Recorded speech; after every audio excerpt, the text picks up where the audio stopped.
Cítim potrebu k celkovej atmosfére v slovenskej spoločnosti povedať pár slov. Za umelca sa tradične a podľa definície považuje človek, ktorý prináša nové pohľady na realitu prostredníctvom umeleckých prostriedkov, pričom jeho umelecký výkon a originalita jeho imaginácie zodpovedá jeho talentu. Za umelca preto nemožno považovať každého šaša, ktorý hopsá pred kamerou len preto, aby upútal pozornosť. Maroš Kramár bol vždy angažovaný showman. Taký, ktorý pôsobí podobne ako Richard Stanke, že je to predovšetkým politický aktivista, ktorý si sem tam odskočí k herectvu. Na nášho iniciatívneho Maroša sa dalo spoľahnúť vždy. Už v septembri 87 vystúpil na zjazde Socialistického zväzu mládeže a vo svojom diskusnom príspevku hovoril o negatívnom dopade nesprávneho uplatňovania socialistických zásad odmeňovania na myslenie a konanie mládeže. Mentálne sa tento večný zväzáčik nezmenil. Dnes zo zhromaždenia progresívnych aktivistov, ktoré sa Boh vie prečo volá odovzdávaním národných filmových cien, lebo až na pár výnimiek som v hľadisku žiadnych významných filmových tvorcov nevidel, odvážne kričí do mikrofónu Dosť bolo Fica, sprevádzaný obdivným indiánskym pokrikom zapálených voličov, voličiek a volíčat progresívneho Slovenska.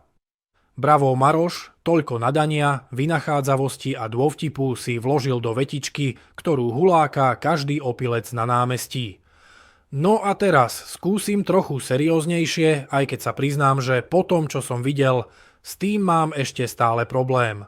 Mám pocit, že nepatrím na túto planétu, ak naše médiá a sociálne siete oslavujú tento ples primitívnosti, nízkosti a prvoplánovosti, do ktorého sklzlo odovzdávanie filmových cien Slnko v sieti.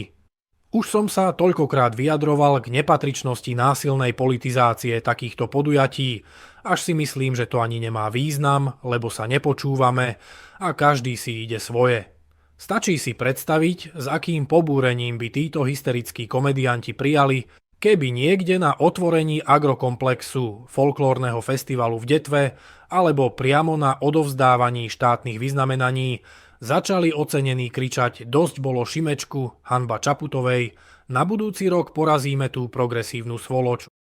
Práve takéto správanie je definíciou tej spodiny, o ktorej tak urážlivo moralizuje Šimečka starší. Naozaj sa niekto čuduje, že ak niekto vstupuje s takýmto zámerom do programu odovzdávania filmových cien, že to verejnoprávna televízia odmietne odvysielať?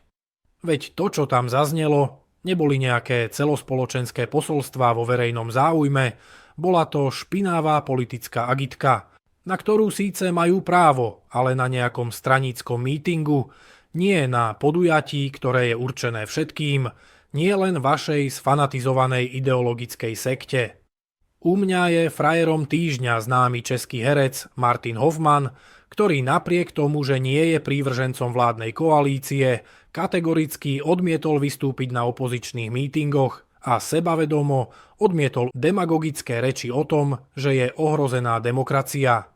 Práve tým, že najatí stranícki roztlieskavači u nás, v Česku alebo v Maďarsku odmietajú rešpektovať výsledky volieb, obnažujú svoje skutočné zámery a svoje nedostatočné demokratické cítenie. Režisérka Nuotová je príliš hlúpa na to, aby pochopila rozdiel medzi tým, keď podľa jej subjektívneho pocitu táto vláda ohrozuje slobodu, no neznepokojuje ju, že to bola práve predošlá vláda súčasnej opozície, ktorá zatvárala nevinných ľudí a protiprávne zakazovala médiá. Problém je v tom, že práve tí, ktorí by mali byť svedomím národa, sú dnes zdrojom tej najprimitívnejšej propagandy. Kedysi tomuto národu dohovárali Alexandr Matuška, Laco Novomeský, Dominik Tatarka či Vladimír Mináč a ešte pred nimi Janko Jesenský alebo Vajanský. Ich slovo malo váhu. Pozrite sa, kto formuje verejnú mienku dnes. Šimečka, Leško, Tódová, Vagovič, Šuc. Radšej sa nebudem vyjadrovať. Práve tak váhu hereckých bardov, ako boli Chudík, Machata, Filčík či Kvietik, nikdy nenahradia dnešní herci, ktorí nedokážu to podstatné – vážiť slovo. A rovnako nie je náhodné, že práve tí, ktorí si urobili zo slušnosti, tolerancie, lásky a porozumenia banálne korálky, sršia takou nenávisťou a neznášanlivosťou, akú vidíme len u málo ktorých skupín. Tak ako Matovič nakazil slovenskú politickú scénu agresivitou a vulgárnosťou, práve tak ju Zuzana Čaputová nakazila pokrytectvom, falošným pozerstvom a zničujúcou neúprimnosťou. Ale tieto praktiky musíme v našom vlastnom záujme prekonať. Prvou, základnou a východiskovou požiadavkou nežnej revolúcie bol dialóg. Dnes sa odkazu novembra 89 najviac dovolávajú tí, ktorí dialógu nie sú schopní, alebo ho dokonca odmietajú. Akýsi známy herec, o ktorom som v živote nepočul, Ondřej Daniš odstúpil od spolupráce s STVR, lebo jej vedenie sa nezlučuje s jeho svetonázorom. Odporúčam mu, aby sa na budúce u zubárky, skôr ako otvorí ústa, oboznámil s jej svetonázorom. Či mu jej svetonázor nebude prekážať viac ako zubárke jeho zápach z úst. A už vonkoncom si treba dávať pozor na svetonázor taxikára alebo čašníka. To by sa mohlo skončiť fatálne. Bolo by to smiešné a detinské, keby to tak nebezpečne neparalizovalo náš spoločenský život. Demokracia bez tolerancie k pluralite postojov, bez rešpektu k odlišným názorom, bez vzájomného dialógu stráca zmysel a obsah. Ak sa nebudeme rozprávať, prestaneme sa rešpektovať. A ak sa prestaneme rešpektovať, neuznáme ani výsledky slobodných volieb. A to zákonite vedie k občianskej vojne. Odmietnúť stretnutie s vedením STVR len preto, lebo prepustili jednu angažovanú redaktorku, je detinské a hlúpe.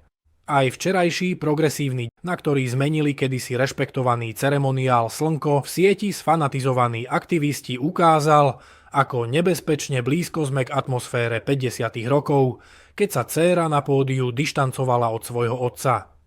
Pre mňa to bola mrazivá scéna, najmä keď som videl, že prítomní sa na tom smiali. My sa rozprávať musíme. Možno tá nevraživosť zašla už tak ďaleko, že na dialóg potrebujeme mediátora. Ideálne by bolo, keby sa tejto úlohy zhostil prezident republiky. Ale ako to môže urobiť, keď opozícia sústavne podrýva autoritu inštitútu hlavy štátu? Keď poslankyňa PSL vykrikuje, že toto nie je náš, ale váš prezident.